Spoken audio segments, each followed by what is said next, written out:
கர்த்தருக்கு ஸ்தோத்திரம். இப்போ நாலாவது வார்த்தையை நம்ம பார்க்க போகிறோம். நாலாவது வார்த்தை என்னன்னா, என் தேவனே என் தேவனே ஏன் என்னை கைவிட்டீர் அப்படின்றது. இதுக்கு ஆதாரமா வசனம் என்னன்னா, மத்தேயு 27ஆம் அதிகாரம் 46வது வசனம். 9ஆம் மணி நேரத்தில் இயேசு ஏலி ஏலி லாமா சபத்கானி என்று மிகுந்த சத்தமிட்டு கூப்பிட்டார். அதற்கு என் தேவனே ஏன் என்னை கைவிட்டீர் என்று அர்த்தமா.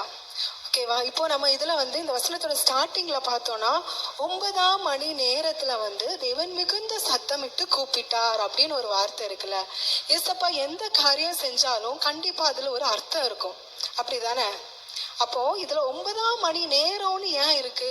அது ஒரு 3rd ஹவராவோ இல்ல ஒரு 6th ஹவராவோ இருந்திருக்கலாமே. ஏன் அது பர்டிகுலரா 9th ஹவர்? இந்த 9th ஹவரோட மீனிங் என்ன, அதோட என்னது இம்பார்ட்டன்ஸ் என்ன அப்படின்னு நீங்க பாத்தீங்கன்னா, ஏசப்பாவோட அவர் இருந்த காலத்துல அந்த நாள் அவர் குரூசிஃபை பண்றாங்கல்ல, அவரை சிலுவையில் அறையிறாங்கல்ல, அந்த நாள் எந்த நாளா இருந்துச்சுன்னு பாத்தீங்கன்னா பஸ்காவே ஆசரிக்கிற நாளா இருந்துச்சு. ஓகேவா? இப்போ நீங்க அதை நிறைய அதிகாரத்துல வாசிக்கலாம். யோவான் 18வது அதிகாரம் 19வது அதிகாரத்துல நீங்க வாசிக்கலாம். இல்ல 18வது அதிகாரத்துல சொல்லியிருக்காங்க, அந்த பிரதான ஆசாரியர்கள் எல்லாம் சேனாதிபதியோட அரண்மனையில பிரவேசிக்க மாட்டாங்களாம். பிலாத்து இருந்த அந்த இடத்துல பிரவேசிக்கல. ஏன்னு நீங்க ரீசன் பாத்தீங்கன்னா 18வது அதிகாரம் 28வது வசனத்துல சொல்லியிருக்கு, அவங்க தீட்டு பற்றக்கூடாது. ஏன்னா தீட்டு பட்டுட்டா என்ன பண்ண முடியாது, பஸ்காவை புசிக்க முடியாது அப்படின்னு சொல்றாங்க. அப்ப இதன் மூலம் நம்மளுக்கு தெரியுது ஆண்டவர் எந்த நாள்ல சிலுவையில அறையப்பட்டார் அப்படின்ட்டு. இல்ல நான் சொன்னேன்ல 9th ஹவருக்கு ஒரு இம்பார்ட்டன்ஸ் இருக்கு அப்படின்னு. இந்த 9th ஹவர்ன்றது நம்ம ஊர்ல ஈவினிங் ஒரு 3 o'clock. ஓகேவா? அவங்க 9 to 11 அந்த டைம்ல தான் என்ன பண்ணுவாங்கன்னா பஸ்காவின் ஆடை பலியிடுவாங்க. நம்ம டைம்ல ஈவினிங் 3 to 5. இப்ப நம்ம இதை ஒரு ஆதாரமா பார்க்கும்போது யாத்ராகமம் 12வது அதிகாரம் 5-6ல நம்ம வாசிக்கும் போது அதுல சொல்லியிருக்காங்க, பஸ்காவின் ஆடை சாயங்காலத்துல தான் அடிப்பாங்களாம். ஓகேவா? அப்போ இதெல்லாம் ஒரு கோயின்சைட் பண்ற மாதிரி தான் ஆண்டவர் என்ன பண்ணியிருக்காரு, 9ஆம் மணி நேரத்துல அவர் சும்மா கத்தலைங்க, சும்மா அவர் சத்தமிட்டு சொல்லல. அவர் என்ன சத்தம் போடுறாருன்னா, பஸ்காவின் ஆடு, அந்த ஆடு அடிக்கப்படுற முன்னாடி அது ஒரு சத்தம் போடும்ல, அதே சத்தத்தை அவர் இங்க காண்பிக்கிறாரு. ஓகேவா? இப்போ அதுக்கப்புறம் இதுல கொடுத்துருக்காங்களே, ஏலி ஏலா லாமா சபத்கானி அப்படின்னு ஒண்ணு சொல்லியிருக்காங்க. என் தேவனே ஏன் என்னை கைவிட்டீர் அப்படின்றது மீனிங். பிதாவானவர் குமாரனை கைவிட்டுருவாரா? இதுல ஆனா கைவிட்ட மாதிரி குமாரன் சொல்றாருல்ல, அதோட மீனிங் என்னன்னு நம்ம பார்க்கலாம். இப்போ ஏலி ஏலி லாமா சபத்கானி அப்படின்றது ஆக்சுவலி என்ன லாங்குவேஜ்னா, அராமிக்கும் ஹீப்ருவும் ரெண்டுமே கலந்த ஒரு லாங்குவேஜ், ஒரு மிக்சட் லாங்குவேஜ். அந்த காலத்துல அட்மினிஸ்ட்ரேஷனுக்கு வேற லாங்குவேஜ் யூஸ் பண்ணாங்க.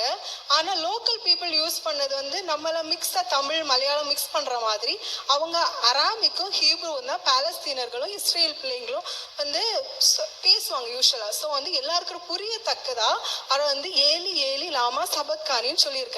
இப்போ ஏன் அவரு அப்படியா பிதாவிட்ட கூப்பிட்டாரு அப்படின்னு பாத்தீங்கன்னா, ஃபர்ஸ்ட் ரீசன் என்னன்னு பாத்தீங்கன்னா, அவர் தீர்க்க தரிசனம் நிறைவேறணும், அதுக்காக அவர் சொன்னாரு.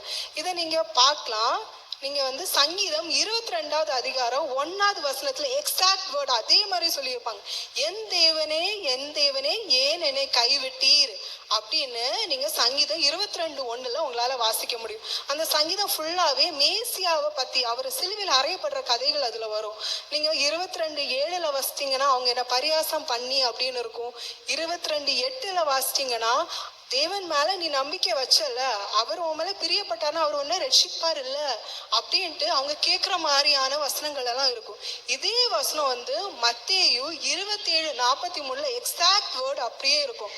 பிரதான ஆசிரியர்களும் இந்த யூதர்கள் எல்லாம் சேர்ந்து தேவன்கிட்ட கேட்பாங்க, நீ தேவன்கிட்ட ரொம்ப நம்பிக்கை வச்சிருக்கல, அவருக்கு பிரியமாறன்னு சொல்றல, அவர் உன்னை ரட்சிக்கட்டுமே, ரட்சிக்கிறாரான்னு பார்ப்போமே அப்படின்னு சொல்லிட்டு அவரை பரியாசம் பண்றாங்க. இந்த விஷயங்கள் எல்லாம் தீர்க்க தரிசனங்கள் நிறைவேறும்படியாக ஆண்டவர் சொல்றாரு, என் தேவனே ஏன் என்னை கைவிட்டீர் அப்படின்ட்டு. அதுக்கப்புறம் செகண்ட் ரீசன் பாத்தீங்கன்னா, இது பிதாவானவர் நியமித்த ஒரு தண்டனையின் நாள், இல்லாட்டா நியாய தீர்ப்பின் நாளா அந்த நாள் இருந்துச்சு.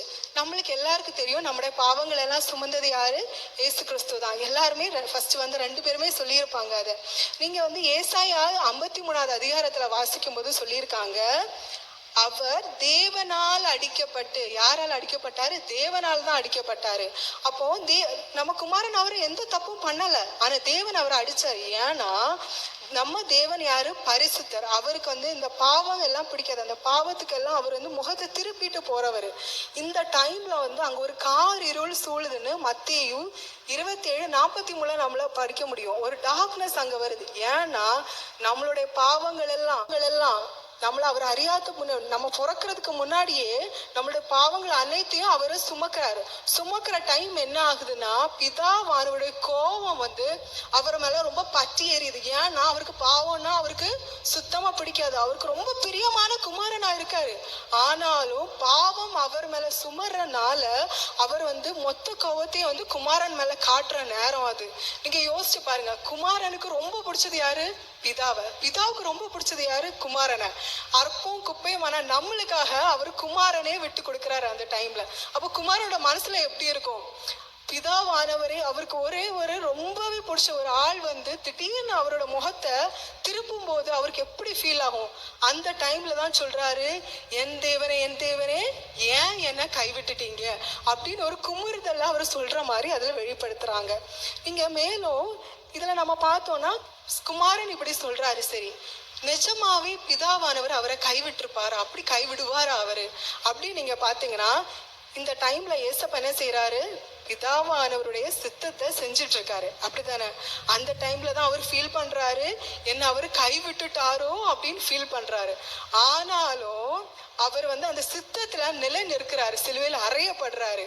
ஆனா ஆண்டவருக்கு தெரியும், ஏன் அவர் நிலைநின்னார் தெரியுமா? ஏசப்பா தெரியும், இது வந்து எனக்கு துக்கத்தின் வெள்ளியா இருக்கலாம், ஆனா எனக்கு தெரியும் ஒரு நாள் ஈஸ்டர்னு ஒரு நாள் வரப்போகுது, சண்டேன்னு ஒரு நாள் வரும் நம்மளுக்கு ஈஸ்டர், அன்னைக்கு எனக்கு மகிழ்ச்சி வரும் அப்படின்னு அவருக்கு தெரியும். ஒரு டார்க்கான ஒரு ஃப்ரைடேவை ஆண்டவர் வந்து ஒரு லைட்டான ஒரு ஈஸ்டரா மாத்துவாருன்னு தெரியும். நம்ம லைஃப்லயும் அதே மாதிரிதான், நம்மளுக்கு ரொம்ப கஷ்டம் வரும் தான். சம்டைம்ஸ் நம்மளுக்கு தோணும், ஆண்டவரே நாங்க உம்ம பாதத்துல தானே இருக்கோம், ஆனா ஏன் எங்களை கைவிடுறீங்க, ஏன் இப்படி நடக்குது ஆண்டவரே, நீர் இருக்கிறீரா ஆண்டவரே அப்படின்னு நம்ம ஏக்கத்துல நம்ம அவர்கிட்ட கேட்போம். இட்ஸ் ஓகே, நம்ம தேவன்கிட்ட நம்மளோட வியாகுலத்துல சொல்றதுல தப்பு இல்லை. நம்ம வந்து ஒரு மனுஷங்கிட்டையோ இல்ல நம்ம வந்து ஒரு சோசியல் மீடியால போஸ்ட் போடுறனாலயோ வந்து அது வந்து ஒரு நல்ல காரியம் இல்லை. ஆனா நம்ம தேவன்கிட்ட நம்ம இருதயத்துல இருக்கிறது, ஆண்டவரை ஏன் ஏசப்பா நான் கைவிட்டீங்க அப்படின்னு கேட்கறதுல தப்பு இல்லை. நீங்க எக்ஸ்பிரஸ் பண்ணுங்க ஆண்டவர்கிட்ட. ஆனா ஒரு விஷயத்த மறந்துடக்கூடாது, நீங்க சம்டைம்ஸ் வந்து ஏன் தேவனே கைவிட்டீர்னு கேட்கும் போது ஆண்டவர் அமைதலா இருக்கலாம். இதுல ஏசப்பா கேட்டப்பா அவர் வந்து ஏதாவது பதில் சொன்னாரா? சொல்லல, அமைதியா இருந்தார். அது மாதிரி அமைதியா இருக்கலாம், ஆனா அவர் வந்து அங்க ஆப்சென்ட் இல்லை. ஒரு விஷயத்த மட்டும் ஞாபகம் வச்சிருக்கணும், ஆண்டவர் சில சிச்சுவேஷன்ல ஆன்சர் கொடுக்காதப்போ ஆண்டவர் இல்லைன்னு நம்ம சொல்லிடக்கூடாது. ஏன்னா ஆண்டவர் அதுல இருக்கிறாரு, ஆண்டவர் மௌனமா இருக்கிறார். சில டைம் அவர் மௌனமா நம்மளுக்கு வந்து ரிப்ளை பண்ணுவாரு, ஆனா அவர் வந்து பேக்ல நம்மளுக்காக ஒரு பெரிய விஷயத்த செஞ்சுட்டு இருக்காரு. ஒரு ஈஸ்டர் வரும்னு அவருக்கும் தெரியும், அந்த மகிழ்ச்சிக்காக அவர் அமைதலா இருக்கிறாரு. அதனால அவர் இல்லைன்னு மட்டும் நம்ம நினைச்சிடக்கூடாது. இதுக்கப்புறம் நம்ம என்ன பார்க்குறோம், நம்ம லைஃப்ல நம்ம வந்து இதை மாதிரி ஆண்டவர் கைவிட்டாரோ அப்படின்னு ஒரு நிலைமை வரும்போது நம்ம என்ன செய்யணும்? நம்ம வந்து ஆண்டவர்கிட்ட என்ன மாதிரி ஒரு ரியாக்ஷன் கொடுக்கணும் அப்படின்னு பார்த்தீங்கன்னா, நீங்க ஏசப்பா கிட்ட சொல்ல, ஆண்டவரே நீங்க என்னை கைவிட்டாரு போல இருக்கு ஆண்டவரே, நான் என்ன பண்றது அப்படின்னு கேட்கும்போது நீங்க வந்து எபிரேயர் 13:5 வாசிச்சீங்கன்னா சொல்றாரு, நான் உன்னை விட்டு விலகுவதும் இல்லை உன்னை கைவிடுவதும் இல்லை அப்படின்னு ஒரு வார்த்தையை சொல்றாருல. நீங்க அதை சொல்லுங்க, உரைச்சு சொல்லுங்க, ஏசப்பா நீங்க என்னை கைவிட்டாரு போல இருக்கு ஆண்டவரே, ஆனா நாங்க உங்களை நம்புறோம் ஏசப்பா, நீங்க கண்டிப்பா கைவிட மாட்டீங்க, நீங்க எழுதியிருக்கீங்க எங்களை விட்டு விலகவும் மாட்டீர் அப்படின்னு. நீங்க இதுல இருந்து என்ன புரிஞ்சுக்கணும்னா, உங்களுடைய வியாகுலத்துல உங்க பெயின்ல வந்து நீங்க அந்த பெயினை என்ன கொண்டு போகணும்னா ஒரு வாக்கு தத்தத்துக்கு நேரா கொண்டு போகணும். ஆண்டவரே என்னை கைவிட்டார் போல இருந்தாலும் நீர் என்னை கைவிட மாட்டீர், நாங்க உங்களை நம்புறோம் ஏசப்பா, நீங்க சொல்லி இருக்கீங்க அப்படின்னு அவருடைய வார்த்தையினால நம்ம எழுந்து நிக்கணும். இதுல நீங்க நம்ம ஃபர்ஸ்ட் பார்த்தோம்ல சங்கீதம் 22:1, அதுல ஏன் தேவனே என்னை கைவிட்டீர்னு கேட்கறதுல கடைசியில ஒரு 25-31 வசனத்தை பார்த்தீங்கன்னா அதுல சொல்லியிருப்பாங்க, மகா சபையிலே நான் உம்மை துதிப்பேன். ஒரு நம்பிக்கையின் வார்த்தையா முடிக்கிறாங்க. நம்ம லைஃப்லயும் அப்படிதான். தேவன் நம்மளை கைவிட மாட்டாரு. அதனால தேவனுடைய வார்த்தையை உறுதியா பிடிச்ச ஆண்டவரை நீங்க என்னை கைவிட மாட்டீங்கன்னு அவருடைய சபையில் அவரை துதிக்கிறவங்களா இருக்கணும். கர்த்தருக்கு ஸ்தோத்திரம்.